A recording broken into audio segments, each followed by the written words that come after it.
Do you want me to text him, Brian? Where you at? You want me to do it, or you? I'm typing it right now. All right. He was grumpy earlier. You're right. We're live. He was grumpy. He's grumpy. Everyone knows he's grumpy. Ladies and gentlemen, may I direct your attention to something quite Sorry, extraordinary? You are listening to Kayak Adventure Series. Kayak Adventure Series. This is where you choose your own adventure. You want to be offshore. You want to be shallow. You want to go up the creek. You want to have a kayak that is sophisticated. Or a kayak that is simple. You get to choose your own adventure. Oh, looky there. That's a micro bag. I hope you brought the family. This is going to be wild. Hey, this adventure is going to be amazing.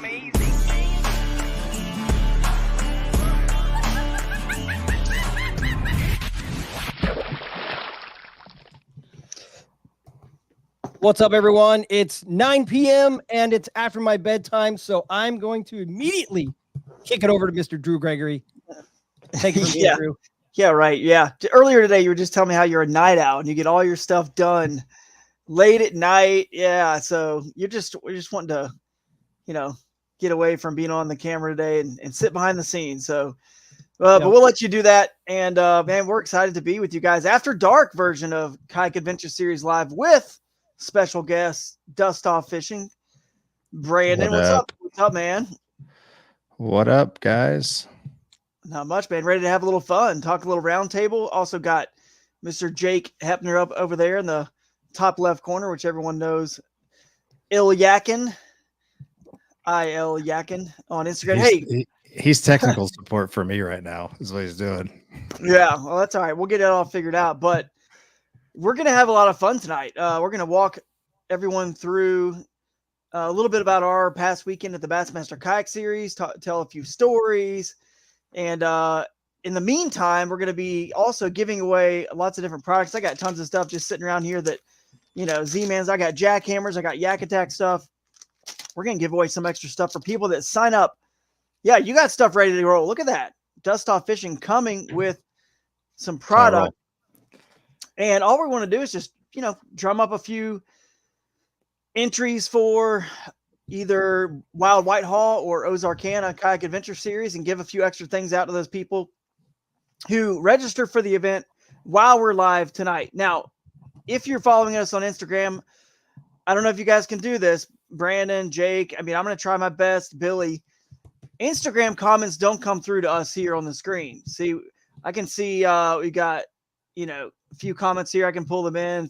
Fishing with Fish Gal, and then Perfect Level Adventure Fishing. See, these are all coming in from YouTube, from Facebook. So if you're watching on Instagram, we need you guys to let us know if you registered for an event tonight during the show, and we'll show you guys some of the stuff you'll get. But again, that's for the individual division, for Michigan, for Wild Whitehall, and for Ozarkana. Billy, I know you're back there. You're listening. What I need you to do, if you can, we need to actually probably go get a screenshot of the individual division for Michigan and Missouri right now so that we know, because TourneyX is weird sometimes. There we go. Yeah, pull up the site. TourneyX is weird, and sometimes it doesn't give the entries chronologically or the time that they entered, right? So we need to kind of make that some sort of system. 25 on one of them.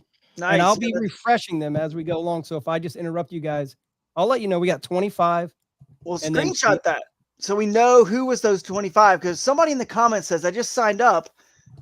You're not gonna fool us to get that jackhammer or whatever we're gonna give away. That's not true because Billy screenshotted it right now. You'd already signed up.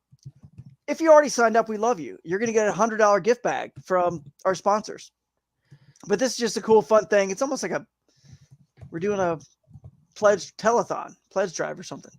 But it's going to be a lot of fun. We're going to just try this. And I know people have been asking for us to do some of our lives in the evening instead of 11 a.m. And this just kind of worked out perfect. So we'll have a little fun with it. So what's up, the Creek Crawler? What's up, man? So again, if you're on Instagram, that's cool. Make a comment, but we will do our best to go check those comments. I'm going to have to actually pull it up on my phone probably and look at some of them. It's just hard to follow along. So look at that Silver Fox Fishing. Wade over there on Instagram. What's up, man? But I'm excited, guys. We got a lot of cool stories to share. And what I want you guys to do that are watching, bring your best questions and comments. This is your chance. I got Dwayne Wally in here. What's up, Dwayne? This is your chance, guys, to literally ask us anything you want. We'll answer it in terms of like fishing techniques, tactics.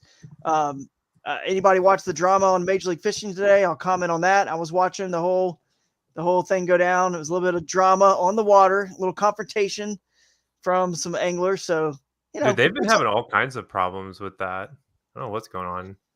It's happened in all leagues lately. A lot of stuff's going on. So I saw like before it even started, Jordan Lee posted that thing where like I find my own water or something. Yeah. I wonder who's going to be on my honey hole or something. So we did figure out the Instagram problems. It turns out Brandon was not at fault.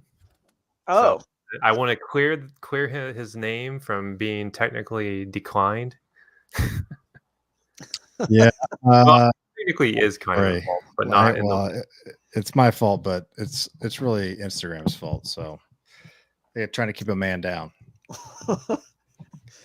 Well, look, Nathan Pressler says he's signing up now. So if that's true, I assume from Michigan, but maybe it's Missouri. I don't know. But if that's true, we have a lot of Missouri guys in my comments. You know, we got Southwest Indiana Outdoors. Well, technically he's Indiana, but he said that we need to get more for Ozarkana, which I agree.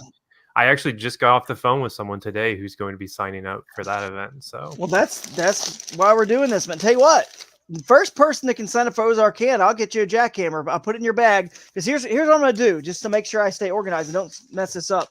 You see, these are the bags that we load up the $100 worth of sponsors products in. If you were at Shoalipalooza, you got one of these bags filled with $100 worth of stuff. Your name is going to get written with Sharpie on this bag. I got a Sharpie. I'm all prepared. Sharpie, jackhammer, and your name is going to go in this bag. So I know that all your $100 worth of products are going in this bag, plus this jackhammer. First person to sign up for Ozarkana, your name's going on this bag. I caught every single one of my fish day 2 of Guntersville on that same exact jackhammer. Get out of here. See, I didn't even know that. Same exact color. I think I did too. Is that the bluegill one? It's the one Ryan gave me. Yeah, who got that for you? I'll give it to you. I'm like, yeah, I need it, man. And it turned out, yeah, I really did need it. Well, you know what's funny is, speaking of baits that someone gave him, I caught most of my fish on the Chapo that Brandon gave me because I was there. You go. I was out of the bigger size Chapo, and I hate using ones that have like dull hooks, you know. So I was like, hey man, anyone got a Chapo? I don't want to go to the store just to get one Chapo. And which, by the way, reminds me, Ryan, I still owe you $12 for that for something also. So don't let me forget. But I'll leave it out in the end, man. Yeah, and Brandon wouldn't let me replace his Chapo. He gave it to me. That was impressive. I appreciate that. But I caught most of my fish on the Chapo, so we were all just sort of helping each other out at that Airbnb for the Bassmaster Kayak Series on Guntersville. Good times. Yeah, I brought a whole tackle store and did not need to. I needed to bring like 3 lures: a frog, a glide bait, and a chatterbait. Dude, it was like so crazy. I was thinking about this. I caught all my fish day 1, except for one on a frog. Right? Day 2, I didn't catch any on a frog. Caught everything on a jackhammer and a couple on that fluke thing. But other than that, like I literally didn't need I didn't need anything else. I literally didn't lose any lures either. So like I could have come with one of each and been good to go. It's crazy. Yeah, you could have, man. That's the beauty of the last deck, is that little chatter spike lasted 2 days. So that is the beauty of the last deck, man. Lasts forever. But Nathan, looks like you might have been the first one. Sign up for Whitehall. Boom. If we refresh it, Billy, we should be at 26. And Nathan should be on there, which means, Nathan, if you want to reply, would you rather have... I'm going to give him a choice. You know what I'm saying? Let's give this guy a choice. He was the first one. I'll give you a choice, dude. Do you want a jackhammer? Do you want a Yak Attack gridlock body mount? TRD, the big TRDs. This is an underrated bait, the big giant ones. And or the goats. Pearl goats. You tell us in the comments. I'll put it in your bag. That jackhammer. I don't know, but I mean, maybe not. I don't know. He might. Let's see. And Travis Von Newman is saying the monkeys chirping in that intro music might be foreshadowing for Ocalapalooza. There's a population of wild monkeys that live along the Ocklawaha River, and that is very factually correct. I've floated one of our favorite family floats. Manatees, gators, just fish everywhere, crystal clear water, eelgrass, monkeys in the trees. It's wild. It really is true. They were released during that Tarzan movie they filmed in the area. That's how they got in there. And then they've lived there ever since. And now they're all over Florida. So you can see monkeys anywhere in Florida now. But I don't know how many people knew that or not, but that is a true story. So many jokes, so little time. Yeah. All right, Nathan. All right. Nathan, I'm writing your I'll let you guys go off the rails if you want, but Nathan, I'm writing your name on this bag. You know, the Chatterbait Evo, to answer that question, is honestly just as good as a jackhammer. It's actually really good. So. I'm pretty sure that's all Drew throws now, don't you? No, I mean, I throw the Project Z a lot still. I throw the Mighty or the Mini Max, and I do throw the Evo some as well. But it kind of depends. I mean, there's things I really like about that Project Z. I still have never gotten away from it being my number one. You know what I mean? But there's certain color patterns that they don't make in that, but they make in the jackhammer or the Evo. You know what I mean? So that's the tricky part. I kind of have to, and they don't make a 1.25 ounce, like a 1 1/4 ounce in Project Z or Evo, but they make it in jackhammers. So sometimes you got to use, that one just because it's, if you need that weight, which is not very often, but you get the idea. There's times and places for all of them. The Project Z rides a little shallower. If you put like a 5-inch diesel minnow in the back of a Project Z on a 3/8 ounce, and the skirt is the easy skirt, so it slides on. It's not a tied skirt. It actually displaces more water around that skirt. It's like a lion's mane, that thing. It's like wide. It actually makes it ride higher in the water column, and you can wake it on the surface when you put that 5-inch diesel minnow on it. It literally is like a wake bait, but it's a chatterbait. It's pretty cool. But you can't do that with the other ones because the way that skirt's tied and the way it is, they just sink a little bit more. So anyway, yeah, I actually like those jerk shads on buzz baits too. That's actually something Ryan was doing at Susky, and I was like, I took it a step further, and I was like, I'm gonna try this with the jerk shad because it makes it float a little bit, so it keeps it really high in the water column. So yeah, that's the beauty of Elastec. It does bring your weights up a little bit. All right, so Nathan, are you gonna? I don't know if he's gonna answer. I'm just gonna give him something, but. I gave him a choice there of different baits. What do you guys think? I could also give him a Jabberjaw from 13. This is some of the things I'm giving away are things that are kind of like I would call Drew's Garage, things that are just laying around that I don't really use as much. And I'm not sponsored by 13 anymore, so I'm just going to get rid of some of the stuff that probably not going to use. It's been sitting here for over a year anyway. He said he wants the trophy. He wants the trophy. Is that what he wants? Oh man, well, I can give you some tips on how to win one of those. Hopefully, if you're watching the live stream, one of us will have something cool that can help somebody else out. He wants the big TRD. Nice. I know, dude. I'm telling you. And you can wacky rig these suckers, man. Speaking of Ocalapalooza, if you're in Florida or you're in somewhere with big largemouth, this crushes. Absolutely crushes. So, all right, man. There you go. So let's go around the horn. One of the takeaways from Bassmaster Kayak Series on where were we? Guntersville, Lake Guntersville. Ryan, what do you think, man? What was your takeaway? If you want to kick it off. Man, I think I struggled more than anybody in our group. Honestly, I didn't catch any big fish like Brandon, and I didn't have the consistency of either of you two, Jake and Drew. You guys were just on them both days. But that day 2 honey hole that Brandon and I went up to was pretty juicy. So that was a lot of fun. I was joking about it today. I said I went to Guntersville and ripped jerk baits to catch my biggest fish when everybody else was frogging. So that was interesting for me. Yeah. Well, they can't all be. That's kayak fishing, man. That's fishing in general. They can't all be like winners, but. I mean, he rallied. You did rally. You rallied and you learned some stuff. You rallied on day 2, and you learned some stuff. And yeah, that's the all that craziest matters, thing right? was I didn't catch a single frogfish. Every frogfish I hooked up with got off. No, that's not true. You got one. Did I? You're back in my honey hole. I did. Yeah. You did. You're I right. have. I did took get a one. picture. Yeah, I I had got to one. take. We had to go all the way back across the lake because Ryan's like, Yeah. I gotta get a frogfish. I was It's like a fine, we're going over. 45-minute motor to get one fish. Yeah, Jake won't let And you. it was the forget that. place I was planning on fishing, and I'm like, well, I don't really want to beat it up. He's like, I'll just get one. I'm like, all right, we'll go over there. That literally is exactly what happened on MLF today. Ryan Salzman's like, I just need 1 or 2, and then I'll get out of here. Yeah, 1 or 2 frogfish is all I need. 1 or 2. I want to make the cut, Yep. make it to the last day tomorrow, and I'm out. I show up to the anyway. spot, and there's just a orange AP just already there. Yeah. Launched way in that secret spot that wasn't really a launch. Jones Creek or whatever. Yeah. What do you guys think about?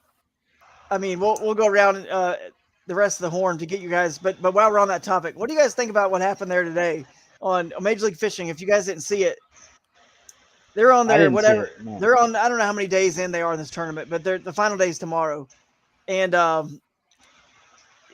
don't know. I'm not saying anyone was right or wrong. It's like a topic of discussion. Ryan Salzman found these fish on his own, but he found them on day 2 at the end of the day, right? The second day of his day, right? And then he shows up there today, and it happens to be where Brandon Coulter and Jordan Lee have been fishing, but they were in opposite groups. So they never knew they were both fishing there, but they were both the leaders of both the groups. So the 2 top anglers in this whole tournament, they found the same juice. And Salzman shows up there later today. Dakota Ebear was there too, but I guess he'd been there in some of the previous days. Salzman all of a sudden shows up, and he's telling Coulter, look, man, no one was here. I found it like on my own. Day 2, I came here at the very end of the day. I saw these cheese mats. They're good for frogging. They look like the ones I fish on Guntersville, where, pretty basically lives on and fishes all the time. So he's like, I was just going to stop in here because I need more fish. I had no clue you guys were here or not, but either way, I found it on my own. But once you see that the 2 leaders of the tournament are there, I mean, should he still fish it, not fish it? I mean, because he did in his conscience, and he said 100% he found it on his own. He didn't just see them there, and you know what I mean, and then just start fishing it because he knew they were the leaders. So I don't know. I don't know how far out he was, but realistically, I don't care how you found it. If you want to fish it, you want to fish it. You guys are all pros. If you can't catch fish whenever other people are around, then what are you doing there? Yeah. I mean, Coulter and Lee, and there's something to be said about this too. There is some unwritten rule that if the leaders have been there this whole time and they've been there, there is like some sort of level of some amount of respect that you don't fish right on top of the leaders if they've been there and fished in that area for a couple days or whatever. And it's like, now I think it's different if you found it on your own as opposed to you just see the leaders and you just pull up to them. That's not cool at all. You know what I mean? But he did claim he found it on his own. So I don't know, man. That's a tough one. Unwritten rules were meant to be broken. Yeah. Hey, man, nothing stopped that Hobie from coming over to me while I was measuring my 18.5-inch fish and start talking to me. I actually have the look on my face on the GoPro when he's talking to me, and it's like a freeze frame when it first starts, and I'm like looking at him like, "Are you serious, dude?" And I was like, "Man, I must have just like looked so pissed off, and somehow I didn't like keep." This guy just kept going. He's just like, "Oh yeah, I was thinking about fishing over here. I didn't know if there was any over here." And I'm like, "Okay, well, see you later, bud." Yeah. I mean, Creek Crawler's saying here the mat was 500 yards long. Coulter's saying it's 150-yard section he's fishing. Him and Lee are kind of both like, and then Salzman is saying it's a half-mile long bunch of mats. I think it comes down to this. Coulter was just trying to protect his area. You know what I mean? It's all he was trying to do was just protect his area. And there's nothing wrong with that. And if you can bully somebody, not like, he wasn't like bullying in a mean way, but if you can kind of say, hey man, like I'm in the lead, I kind of been here. If that person leaves because of just that subtle, insinuation, like, then you kind of got what you're hoping for, but without being a jerk about it or anything. But they don't have to, You know what I'm saying? Like they certainly don't have to leave, especially if he found it on his own. But Yeah. why are you not going to try to like kind of shoo somebody off if you are trying to protect your area? You know, doesn't mean they have to do it, but why would you not at least try to say something to do it? You know what I mean? Just to protect it. Yeah. I don't know. I don't think there's anything wrong with asking, Right. but Yeah. like just like what happened with us, you know, we had that guy at our ramp on day 2 that was like, hey, like we have this spot to myself, and we were like, yeah, like we don't care, we don't want that spot anyways. Like there's nothing wrong with asking, but Yep. the same way it was like if I had wanted to fish it, I wouldn't have really cared what he wanted because I'm there for points. So I'm Yeah. not going to sacrifice my points for your check. Yeah. I think the difference is definitely if he found it on its own, it shouldn't even really matter if the other guys were fishing it. I mean, he needs a fish to get in. They already made the next round. You know what I'm saying? And he even said, "Hey, just gonna catch 1-2 fish, and then I'm gonna like quit. Try to make that top 10." He needed 1 fish, but I think that's the biggest difference, really, in my opinion. If you see the leaders and you only know about that spot because you see them there and you know they're in the lead, and it clicks like, obviously this is where the big fish are being caught. Let me pull up here. That's definitely unethical, and you're breaking that sort of angler code of conduct, even though it's not quote unquote against any rule to just go drive around the lake looking for the people who are in the lead and just pull up next to them. It's not, but it is, you know what I mean? So Yeah. that's a tough one. Were you But- trying to say something, Brandon? I saw you were muted. I just said I had this guy in a crescent pull up to me while I was catching this fish. Oh my He God. was should have That seen was the look my on- area, dude. You stole that. Oh, I that's actually funny. thought Brandon was like having issues because he was spinning in circles and he had a giant wad of moss. And I'm like, what's going on? I was like, because I wasn't going to talk to him. I was like, do you need help? And he's like, no, I have a fish. And he's just spinning in circles. Yeah. So I caught That this fish in, like, perfectly the most illustrates his random- whole weekend. Yes, I caught this fish in the most random place as I was like on 9 going the opposite direction of the fish, and then the motor wouldn't turn off. So all I did was put in full left pedal, and I'm just in a circle trying to land this fish. And Jake's like, you can see his face. He's like, what in the hell is this guy doing? That's pretty funny. Yeah. I actually thought you were stuck in the grass. I'm like, well, maybe he needs help. Yeah, that was my biggest fish of that day. So. That grass was brutal, dude. It's so bad that it bent my 300 lever, like the pull up, the bar. Is that Oh, what I got- meant it? Yeah, I was looking at it today. I was like, holy crap, it's bent. So That's why we didn't fish grass that second day, is because I was like, I'm not fishing it. I don't care if I catch nothing. I'd rather catch nothing and not fish grass.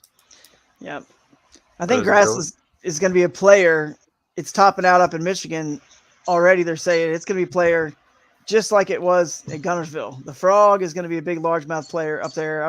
I'm calling it now, not just because Tim DeSmith's in here and he said, you know, got to adjust those frogs. And yeah, I know he likes to throw them up there, but it's Are you going to play. saying that I should just enter, just fish Friday, catch 5 monsters on a frog and quit? You could, man. I mean, it's possible.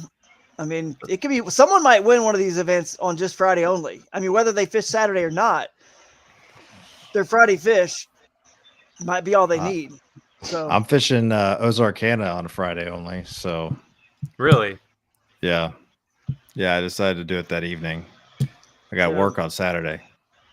It's gonna be a long ride for you. I'm a badass dude. You know that. It's We gotta be drove like back what, together. 4.5 hours from Ozarkana up to your work. Yeah, at least it's a long ass way. Yeah. You should just park a helicopter at the end of your float. Yes. there you go. Do you ever? I would. Yeah. I would do that. Do you have access? If I- Do you have like a personal helicopter, or just the ones that you fly for the? No, just the army ones. Dude, you need to get a personal one so we can all take advantage of that and just strap our kayaks to a couple of the It's like the Brandon, land the can I get a landing shuttle? landing gear, and fly us into some remote place. Now that's a kayak adventure series right there. That's what Yeah. we need to do. Yeah, And actually- you know, hey, you know the owner of Z-Man, so like just have Yeah. him buy me one, and we'll just make Yeah. some content with it. We'll do that. Yeah, Yeah, I mean, I'll bring it up. I mean, that's all I can do. Can't make any promises. Come on down to ICAS and we'll introduce you to him. I've been wanting to make ICAS, man. Like every year I say I'm going to go and then I never do. I'm trying to get Ryan to go. I mean, it's not completely out yet. We'll see what happens You with guys, his let's go. his We'll big get a game. house. Yeah.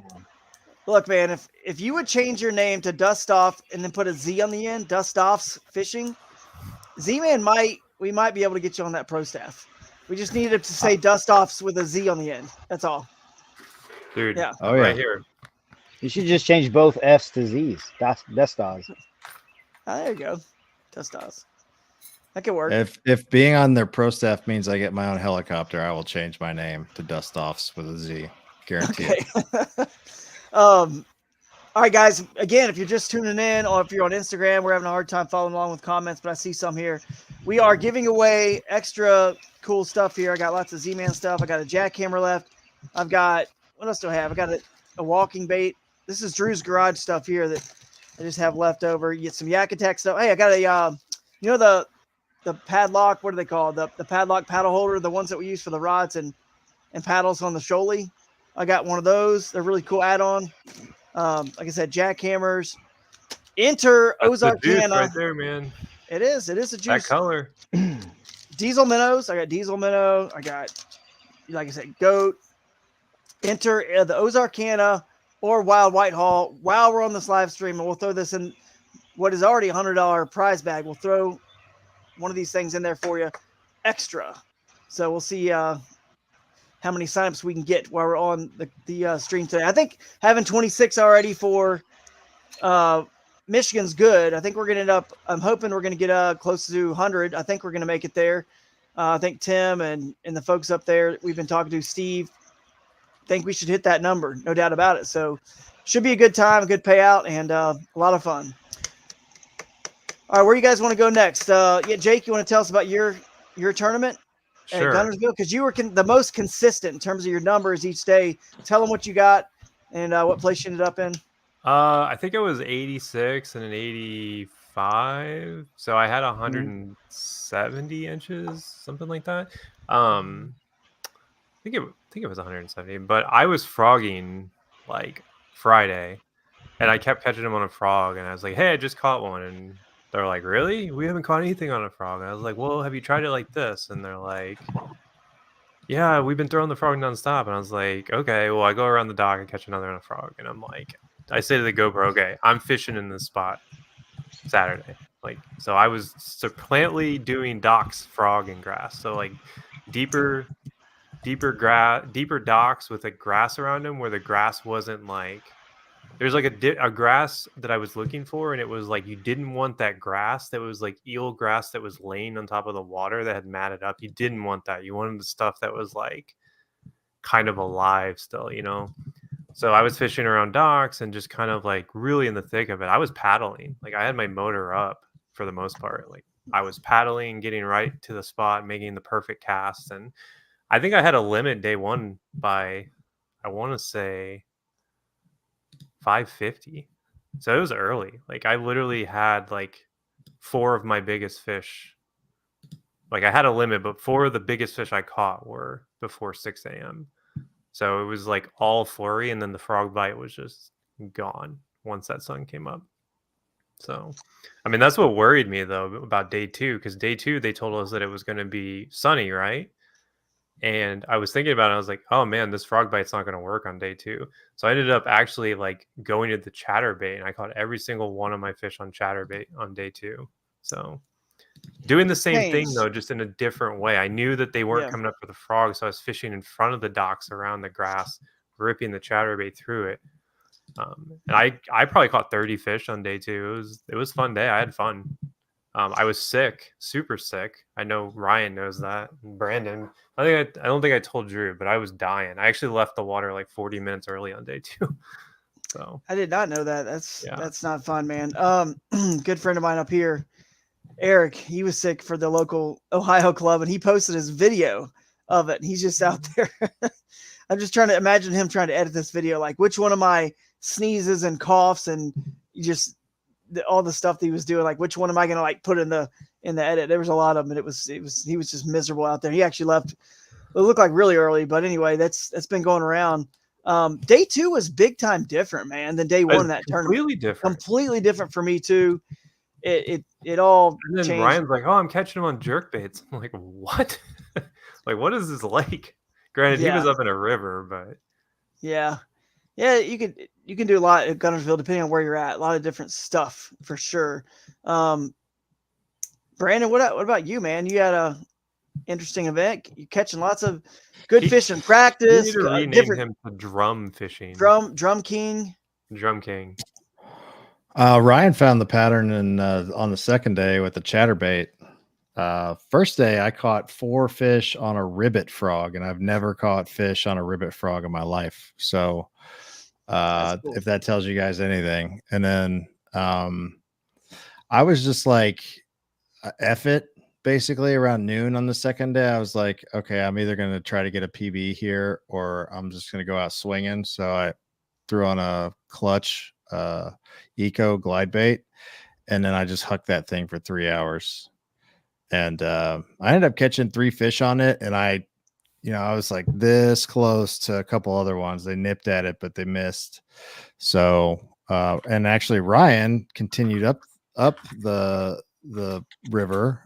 And I was like, I want to go home now. So I left, and then he went up and slayed them all on the jerkbait while I pulled one more 13 out of my butt on the way back on a chatterbait. So it was definitely a learning experience. I had a lot of electrical issues that I had to work through. I had never fished grass before. I think I caught maybe 1 frogfish in my life.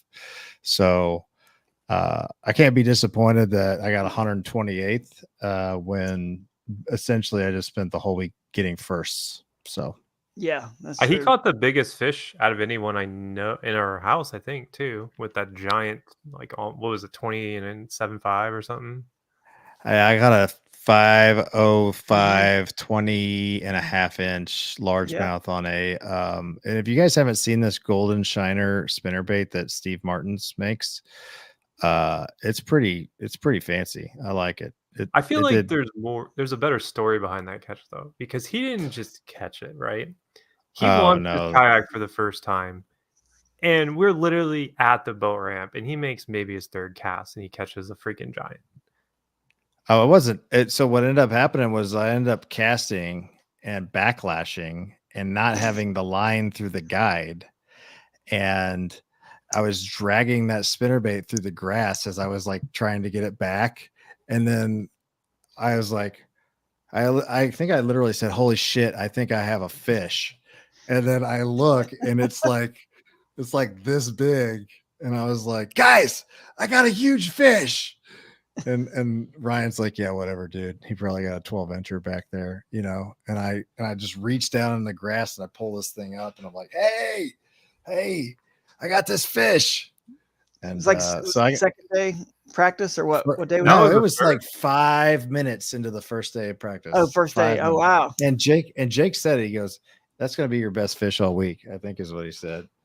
Well, I mean, I wasn't trying to like jinx him. Yeah, I was like, watch that be like the best fish you catch or like the only one you catch all week. What ended up happening was I caught a 20.5 on the first day, an 18.75 on the second day, a 17.5 on the third day, and then a 16.75 on the fourth day. So I got worse.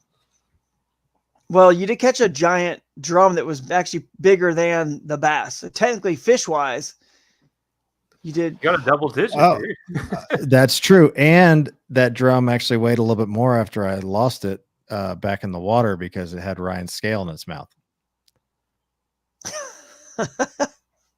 Yeah, that sucks. So let's pour one out. Pour one out for the drum. Yeah. So I had to buy Ryan a new scale, which should have got there today, Ryan. Yeah, it got in today. I was actually going to mention that. Yeah, there it is. Dude, that is a big one. That's an old ugly right there. Yeah, I got that hit. I got a thump on that chatterbait, and I told Ryan, I was like, I got a big one, man. And he's like, oh, you do? And I saw it like flash, and it looked like a giant white dinner plate. in the water, and I was like, "Oh man, that ain't a bass." And then it just took me for like a 5-minute ride, so it was I feel fun. like- That I was gonna say, I Go feel like ahead. Guntersville was like the bycatch lake because it was just like we were catching catfish and freaking drum and yeah, I scoped a Yeah. drum on the river that second day. So I didn't catch anything but bass, except I did have one bowfin that was waking. I wasn't sure if it was it was during the tournament, so I wasn't sure if it was a bass or a bowfin at the time. And then all of a sudden, it waked on it real close, and I just started dangling my jerk shad right by the boat, and just like, come on, man, hit it, whatever it is. Hopefully, it's a bass. And it hit it, and I pulled it up for a second, and it was a bowfin, just like I thought it might have been, the way it was kind of waking. And I'm glad it didn't actually get really hooked. dang, So, Ryan would have loved one of those. me too. I've never caught one. Yeah, I love Really? catching some bowfin. That's the fun part about South Carolina. yeah, oh yeah, loaded those swamps, and they're so dumb. They're they're kind of fun to catch, for when you've never really caught a bunch of them. And then they do get kind of old after a while, but they just do this death spiral, and it's pretty, pretty Apparently, they are one of the oldest freshwater species. They're over 100 million years old. bad. I can believe that. So Definitely believe that. So I thought they could live off I thought they could live on land for like a day or something like that. something can't like they? that. They can Yeah. I know they can like Raft. cross lakes and stuff too. Like they can portage basically.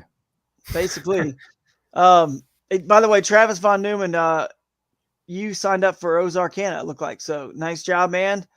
And if you want, tell me what you want. If I've held up some of the stuff, the jabberjaw, you got the walking bait, jackhammer left. There's goats.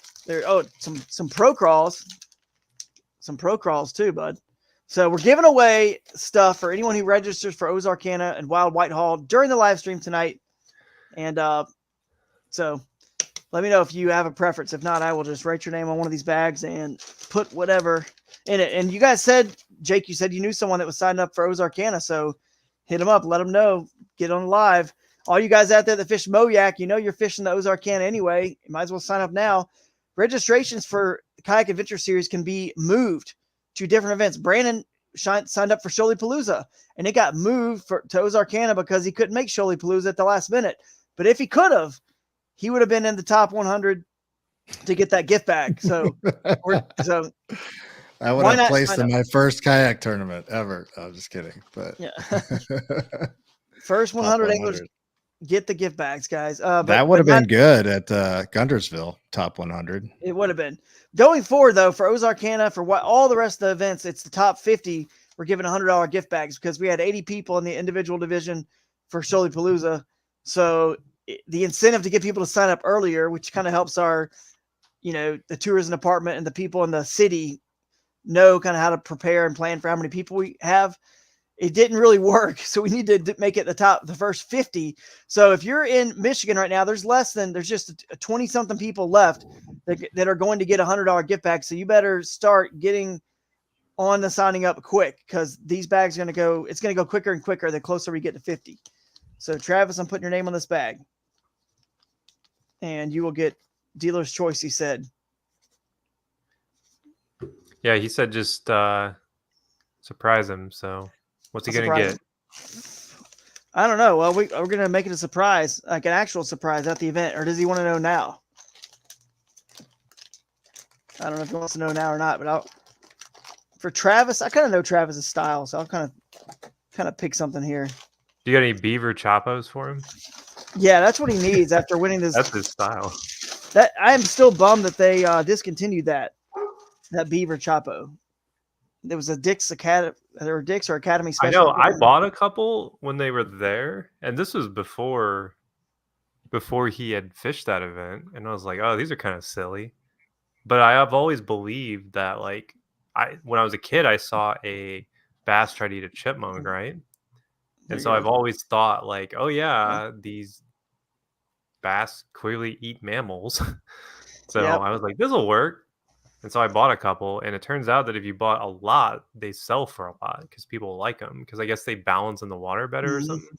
So I don't know. I just never really got a chance to try them out, but Travis obviously did, and took one of the weirdest wins in all the national events ever. A beaver on the main lake of Lake Champlain, a Chapo beaver to win Lake Champlain. Because Wasn't he in a Jackson too, like a not lake kayak? oh, like it's like a Kilroy. I think that was a Yeah. sit inside.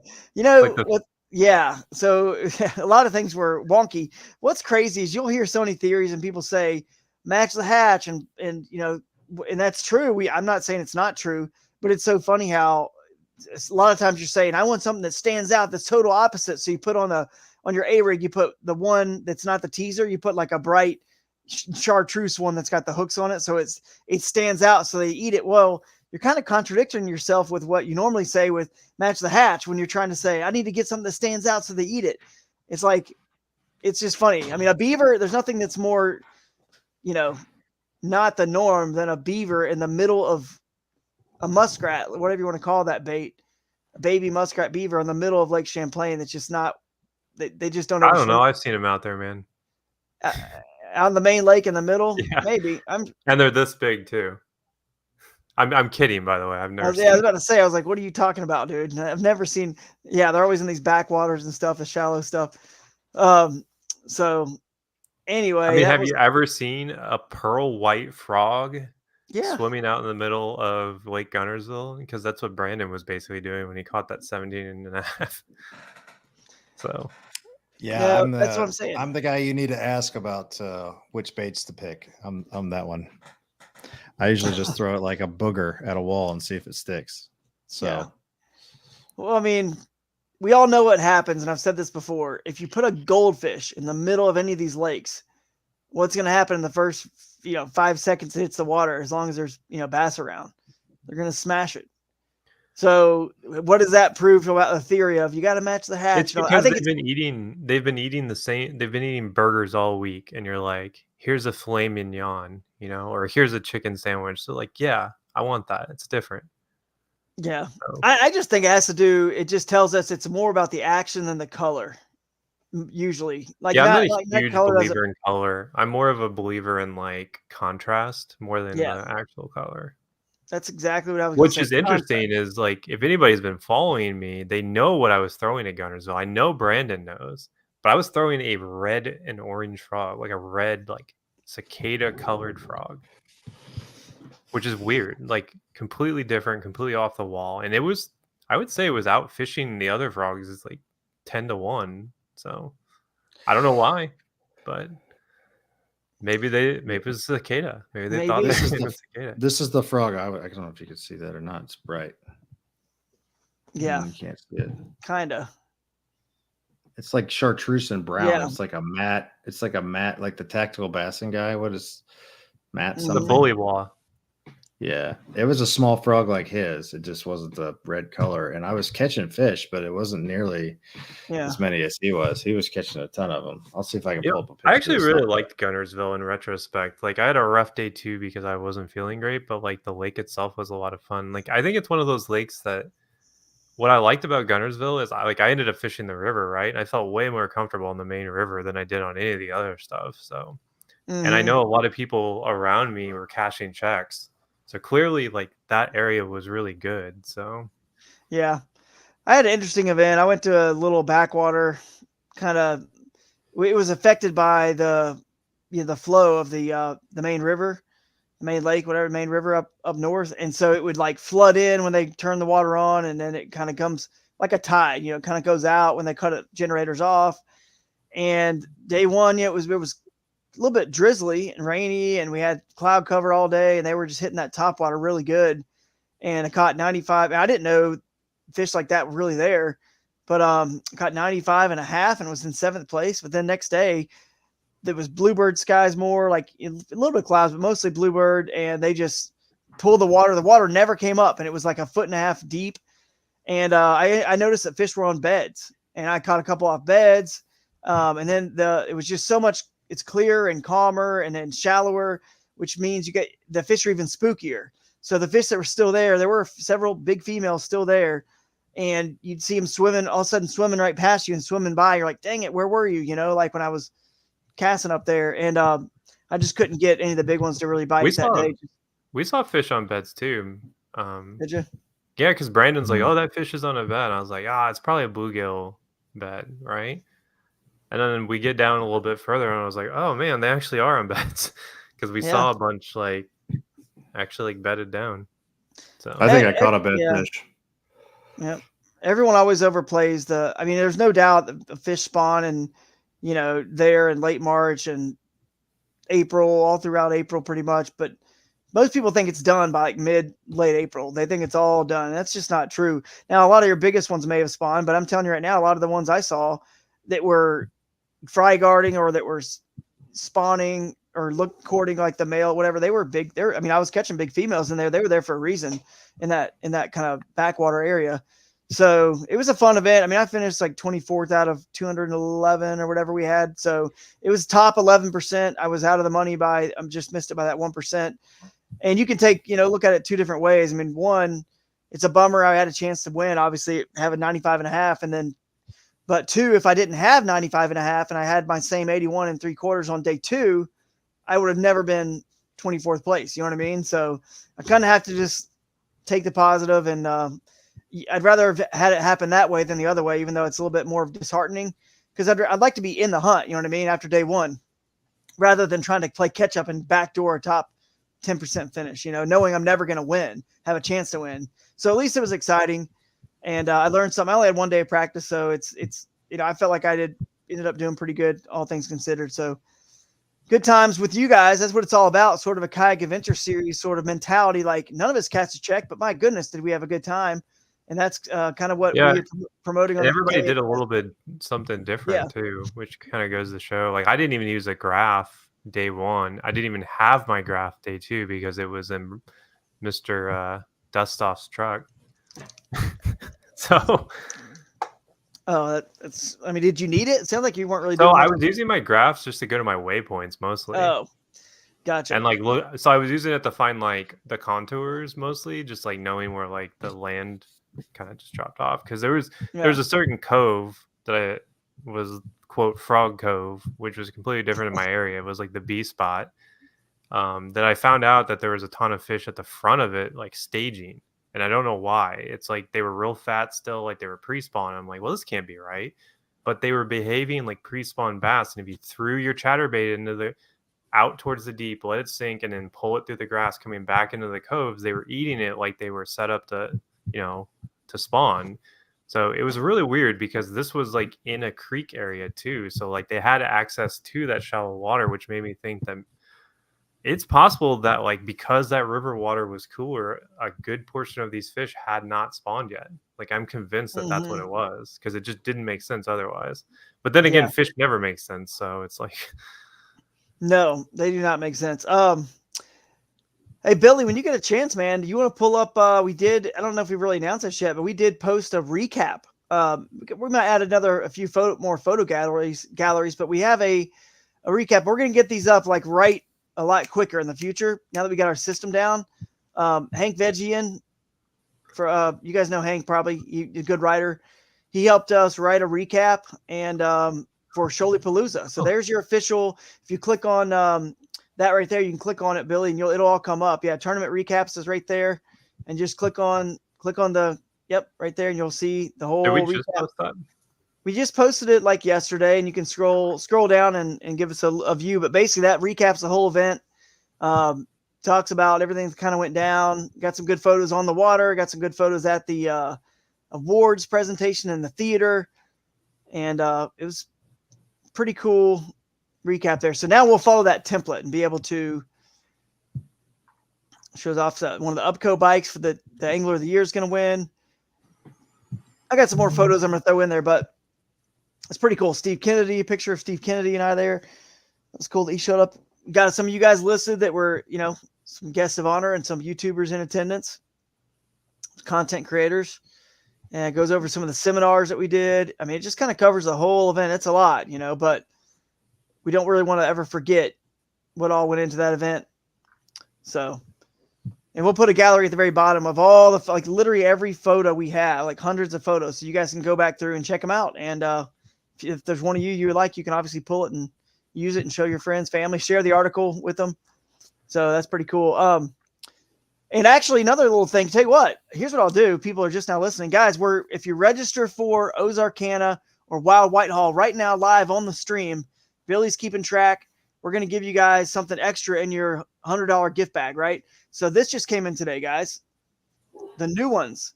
These are different because they're the color patch on the front, right? And colored embroidery. So these new KAS hats. Oh, I got to get one of those yellow ones, man. Yeah. There you go. And then it's got your name on it. The black, I like the black. That's cool. And then the green one, sweet. So whoever, these are nice. These rope hats are awesome, by the way. I don't even like rope hats, and that's all I wear now. Yeah. I thought it looked really good on Brandon. It's like it does. For it. I mean, you've got the one that's the leather patch. I like the leather patch hats too. It's kind of hard to see the graphic right now on the logo on this, with the lighting the way it is, but they look really, really sharp. But these here, I'm excited about. And whoever signs up next person to sign up for Ozarkana or Wild Whitehall, I'm throwing the hat of your choice, color of your choice, any of the hats I just showed you guys, in your bag. So, or I can do one of those leather patch ones. I don't care. I'll do either whatever one. you want. Yeah, whatever you guys want. So next person to sign up Ozarkana, it's like a pledge drive, and we're just giving stuff away. I love the hat, man, for real. I got like 100 hats. I don't know how many hats you get sent, Drew, but I got like a bazillion hats. And this hat is like #1 draft pick right now. Right now. The Nice. #1 contender. #1 contender. Yeah, we'll see how it looks when it gets like a couple months down the road, all worn out. I might have to reach out to my point of contact to get another rope hat. So yeah. We can make it happen for sure. Drew likes that big Z-Man hat.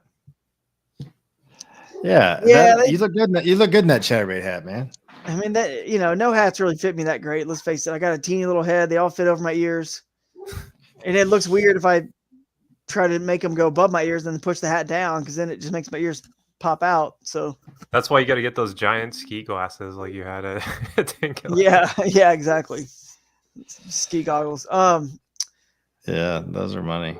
What else do you guys want to cover about the trip? What about Dust Off Fishing's Instagram post that got all that traction? How much it costs to fish a national kayak tournament? It was a great post because people need to see, like, yeah, this is kind of about. I mean, and you did. I think we did on a little bit even on the cheap too, with the Air Bnb being a double wide. So these guys were skeptical when they got there, and I think they think that by the end they're like, okay, this is fine. Yeah, that post is 32,000 plays right now.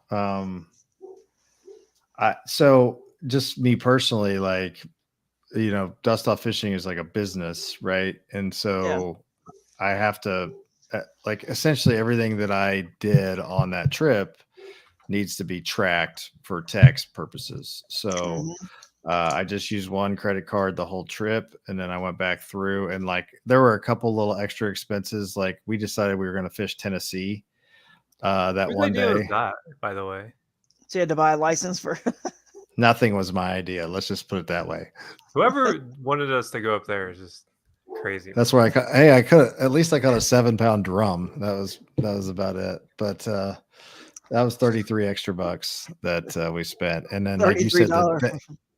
The Airbnb was cheap, but I spent quite a bit of money on tackle. So. Yeah, you always do on the trips. Billy, I don't know if you pull up Instagram on a tab, you might even be able to play that. It's pretty good reel.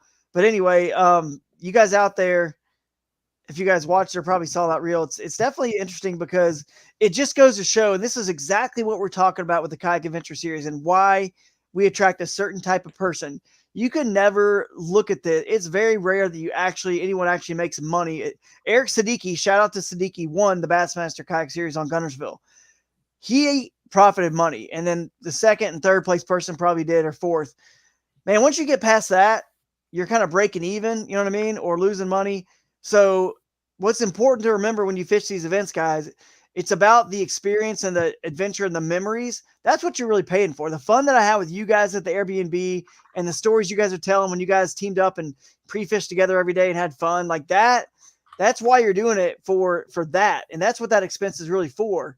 Not just, this sort of dollars and cents, like how much money did I make or not make, and I'm going to be happy if I made money and not happy if I didn't make money, because 98% of the people at the tournament are not going to actually make a profit. You know what I mean? It's just the reality of our sport. So you just got to look at it with a different mindset. Well, let me add to that. So like one of the regrets I had is like I didn't get an opportunity to interact with a lot of the people that I interact with on the internet.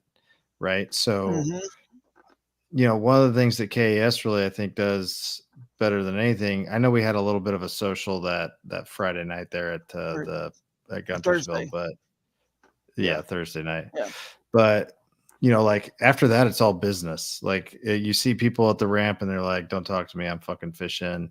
Yeah. Like it's just crazy. And like honestly, when you have 66,000 followers, sometimes you don't get a chance to like people will follow me, but I don't see it, and then Right. like people will comment like, "Hey man, I really wanted to catch a beer with you while you were there. It sucks that we missed you." Or, and then I'm like, "Oh yeah, I should follow that guy back because, that's what this is all about." Right. So, I like that the Kayak Adventure Series gives an opportunity for socializing that isn't surrounding some sort of like registration or some sort of like, I don't know, getting your thing checked or whatever. So, and not everybody's down there on that Thursday night. Some people come in Friday or whatever. So I think it's a good format for that. And like I said, I'm looking forward to trying to do that again. Yeah, for sure. Billy, we'll show that reel in a second if you can. And then we also got a couple comments we want to address. They're pretty good. Let's see which one. Yes, the third one with 31, 31K one. 31.8. The Yeah. second one there. Yeah, that one right there.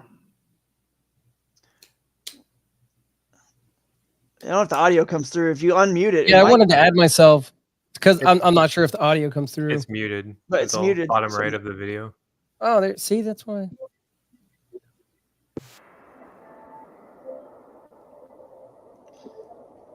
So $1,000. Basically $1,000. Lifetime of memories. There's Priceless. that drum. Yeah, that drum was that's Jake right there. Yeah. That's a good video of him, by the way. I like that one. Yeah, was that cool, that little peel out there. There's the first drum. Yep. That was a nice fish that I caught in practice. So Brandon actually spent more money than that. He won't admit it, but he also bought a rain suit, and it wasn't factored in. I'm disappointed. Yeah, I took out the $190 for the jacket just because that's not like a normal experience. And it's not like it was just for that event. Like you're going to use it forever. So it needs to almost be prorated. And it's not like every bit of your tackle was all of a sudden used and you lost it that event either. That's all going to be used. He's also looking like a genius for buying that rain suit because we got dumped on. Yeah. I am also looking like a genius for buying that ribbit frog because it caught me fish. So. Yeah. Dude, that's the Ryan special. He loves those things. Yeah. Yeah, I love them too because it's just like basically it's like fishing a whopper plopper that exactly fish in grass. I use the goat toes with that double hook rig that I rig it up with a double hook, and it's kind of does the same thing. The ribbit frog definitely has a little bit more of a bigger, louder like plopper. It actually noise. You can hear it. It's like bloop, bloop, bloop, yeah, it is. It is. But Parker Fishing makes a good one here. Ryan Parker, he says, didn't Eric have to buy a new truck after Guntersville? He might have lost the most money. That's actually factually correct. I won't share his business, but I talked to him on the phone. We talked for a little bit, and I congratulated him and told him just how excited I was for him. That he really deserves another big win like that, given how he's always near the top and crushing it. And anyway, there's a long-standing joke between Siddiqui and I. He's lost a couple of tiebreakers that were pretty important to me. So he always hates seeing me up there. So it was kind of, he was kind of glad to see me peel back the way I did.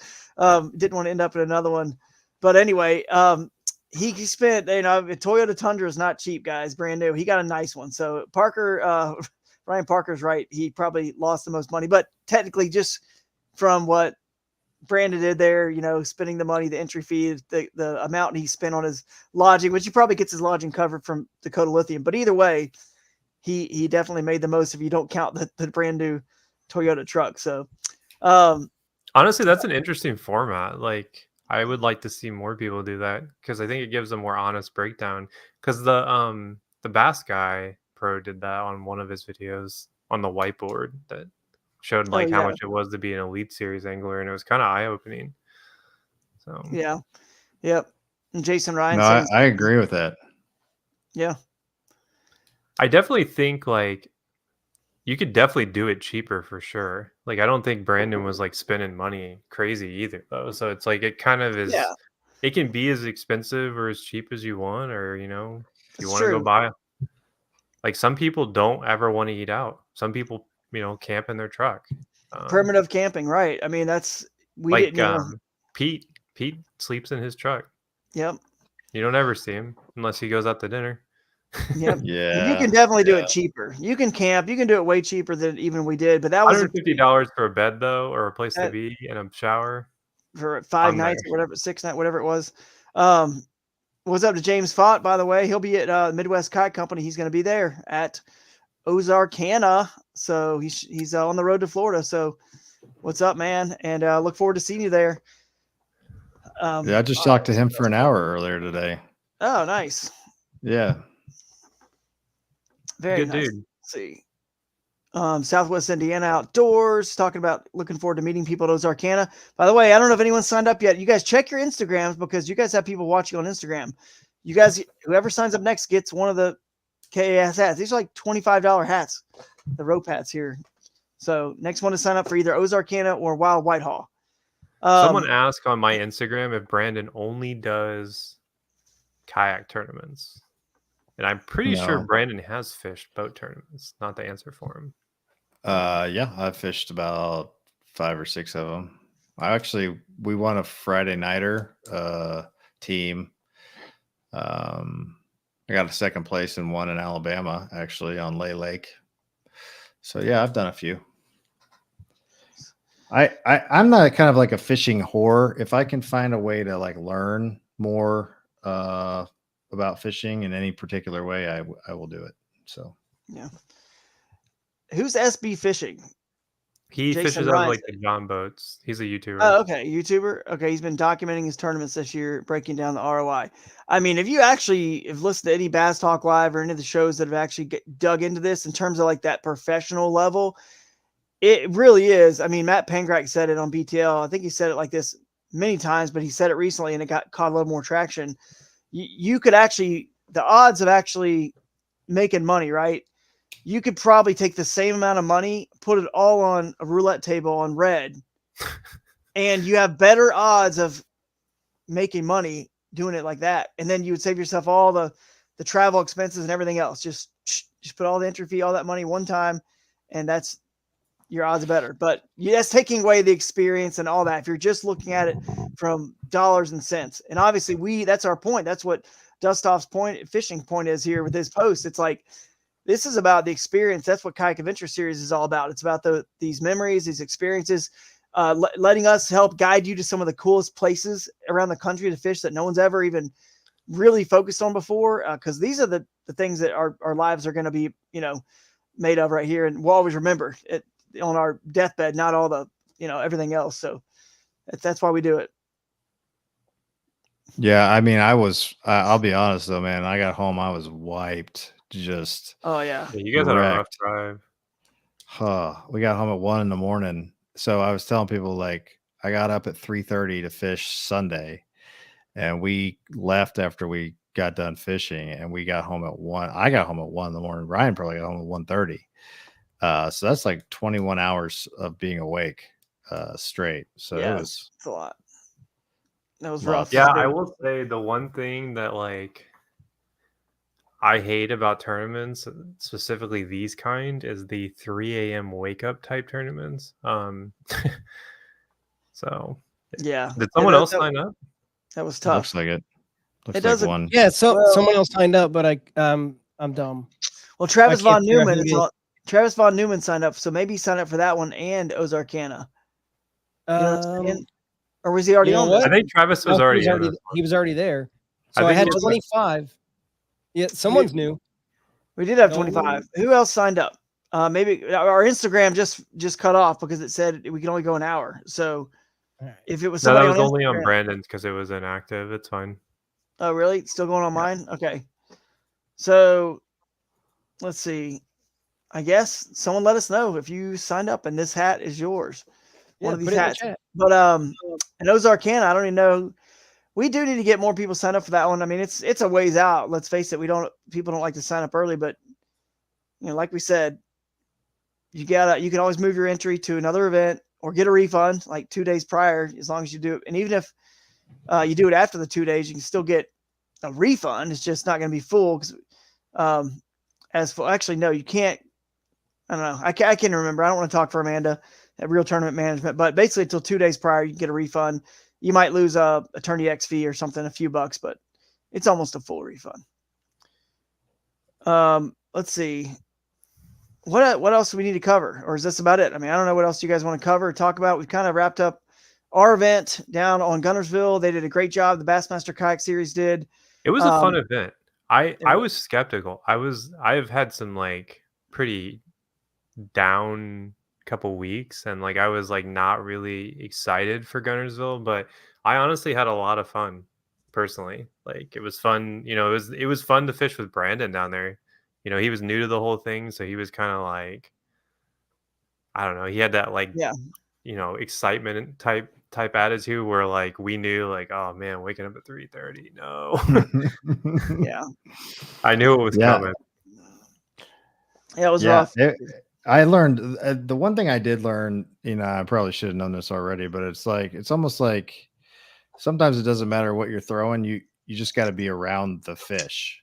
Yeah. And like that whole scenario on the second day where Ryan found like that pile of fish we had struggled all day long. I mean, and then he just is like whacking on them.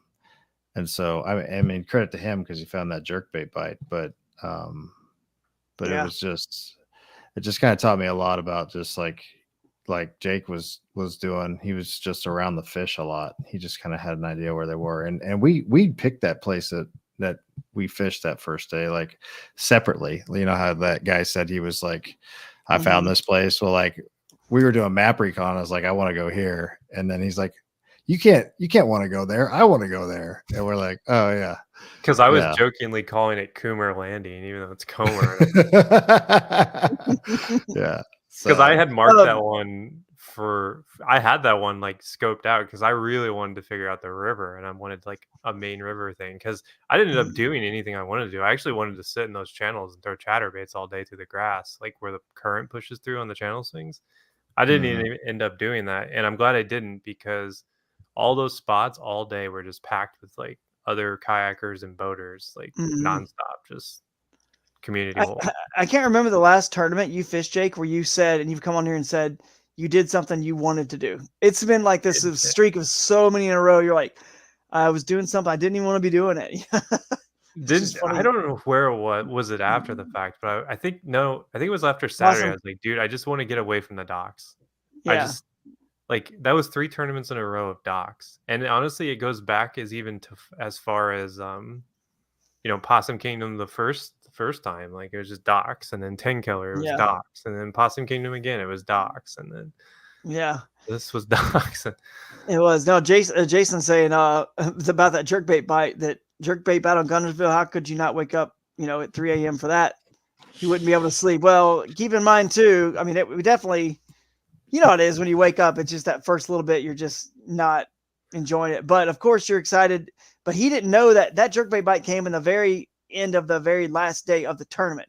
It's not like he woke up knowing I'm going to go throw jerkbaits and smash 30 or 40 fish today. It wasn't like that, but he did find it, and that was pretty cool. If I knew there was a jerkbait bite on Guntersville, I would 100% been there, and I would have been there with a different motor even, and I would have just been crushing because I love fishing jerkbait. That is another good point. I love that autopilot, but it's slow AF. And Jake was just like running circles. Like, to be fair, I doubt there were many people that were as fast as me in that tournament, period. So he's like, where are you at? I'm like, oh, I'm over in this cove, like a mile from you. So, and then like, I'd be like, are you coming? Oh, and I'd look up and he'd be right next to me. It's like, what in the...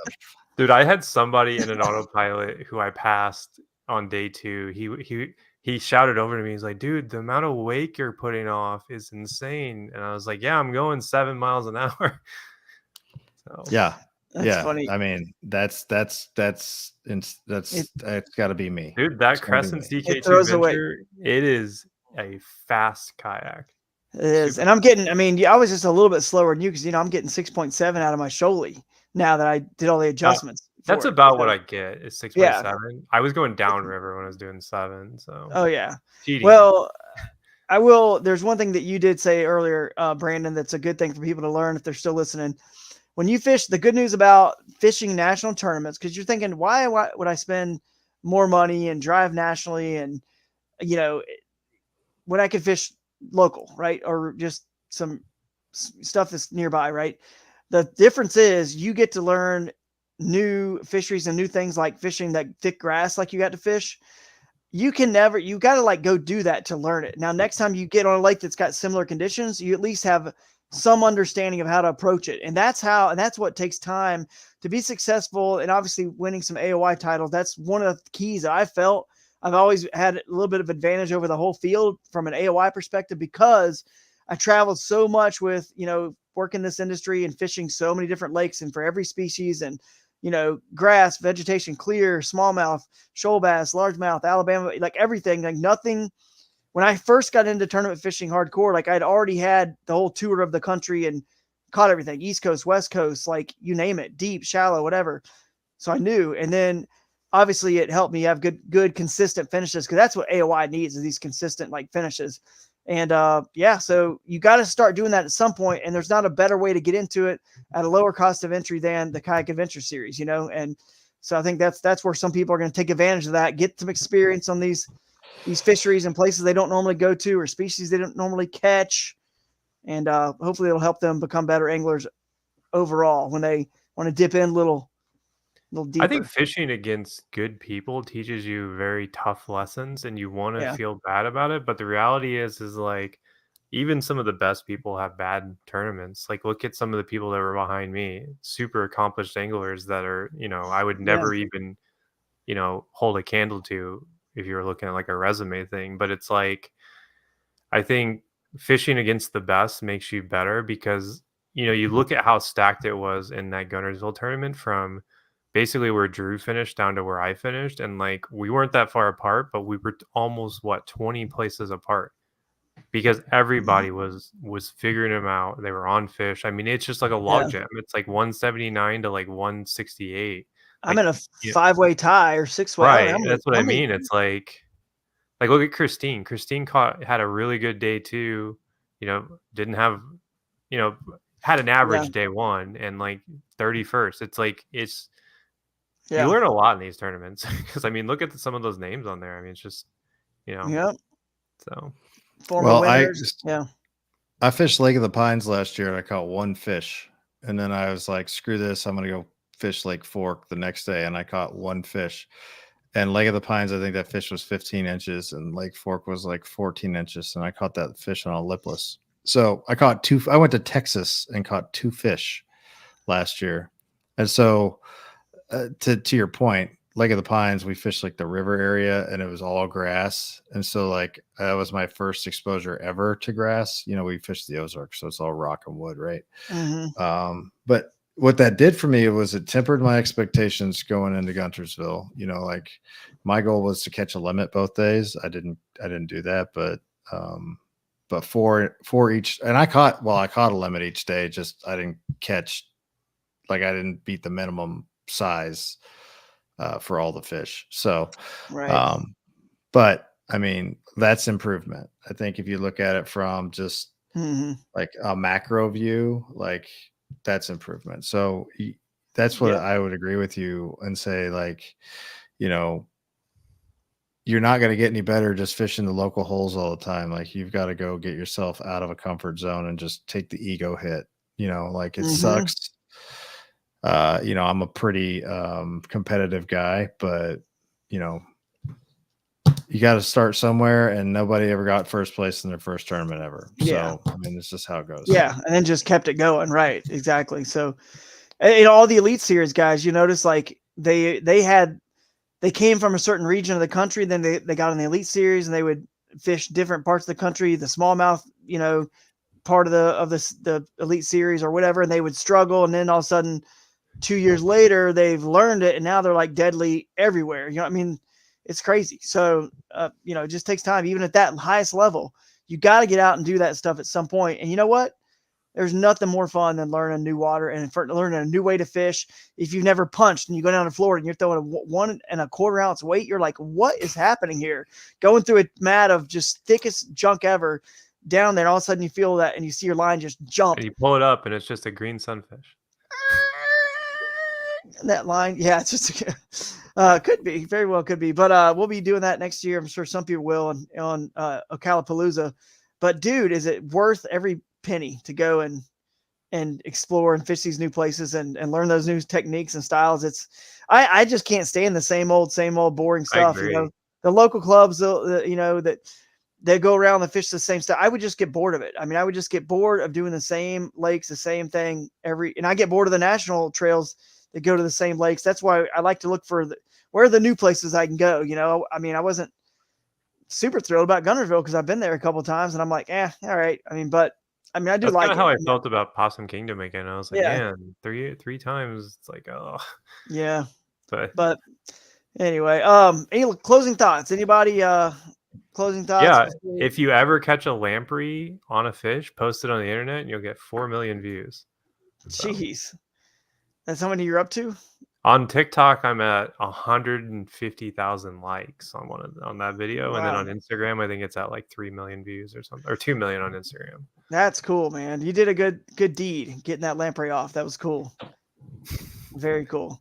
Yeah, You everyone's guys- arguing on whether or not they're invasive. And I will tell you, here's your biology lesson for the day. They are not invasive in that water. They are freshwater lampreys. So they're perfectly in home. There you go. And they're disgusting. Yeah, Yes. that was kind of sick seeing what it did to that fish on its head, but Dude, he was about to eat his brain. yeah, he was getting there. You know what though, man? I'm happy for you. Like if that reel goes viral, it's like it's your content. You created it. It happened to you. It's not some BS like some guy stole Right. a bunch of fishing knots and then put it on the internet and got 120,000 followers from it. Right. Like, so Yeah. I hope it blows up, man, for real. Like, I think 'cause that's the part of kayaking I like, though, is like you always see random stuff like that. Yes. You know, it's like I didn't even notice the lamprey at first, and I saw it. I was like, "Dang, I want to take a video of that," because like that's so random. That's like unique, you know. Just like it's the adventure of fishing. So My I feel 10 like kilo- I'm the Bill Dance of kayak fishing. Like I'm always that's what you like, should start doing is blooper reels. Like Yeah. I should see if I have you spinning in a circle on one of my GoPros. Oh, that's funny. All right, fellas. I think we're good to go. Yeah, I guess we'll find out who the other person was. Maybe we'll try to get them something extra in their back. I think Billy had it up there. Yeah, I think I had up We'll there. It was figure it out, yeah. Travis, but it would be cool if you put it in the chat. But hey, Drew, real quick, I know you was wanna- Travis. Okay. Oh, you're yeah, good. I know you want to go. There's one more thing from the first event that was really cool that I would like to see get more traction going forward. And it's we give away a Oh yes. kayak. Good And- call.